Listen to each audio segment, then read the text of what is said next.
Hello, this is Father Ken Lau and welcome to the new episode of the St. Joseph series. Today is the first Wednesday of the month dedicated to St. Joseph. In Poland, there is a shrine called Kalisz Shrine. It's a high place of devotion to St. Joseph. And in that shrine, there is a miraculous painting of St. Joseph. And the story behind that, I'm reading this from the National Catholic Register. It wrote, one night in the early 1670s, an elderly gentleman named Stobienia, suffering from a serious illness that had paralyzed him, turned to St. Joseph to end his suffering and obtain for him the grace of a good death. The following night, the Virgin Mary's spouse appeared to him in a dream, promising him healing if he commissioned the creation of a painting of the Holy Family with the script, "Go to St. Joseph," and offered it to the Collegiate Church in Kalisz. So Stobienia entrusted this work with the details prescribed by St. Joseph to an unknown Dutch painter of the school of Rubens. When he received the painting he commissioned, the old man kissed it in the most pious way and recovered the use of his legs. We see here the miracle that happened.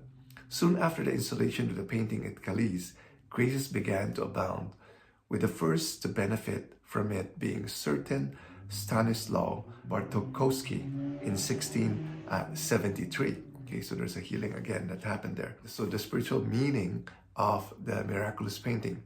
The now famous painting shows the child Jesus with the Blessed Virgin Mary on his left and St. Joseph on his right, whose stand suggests that they are on the march.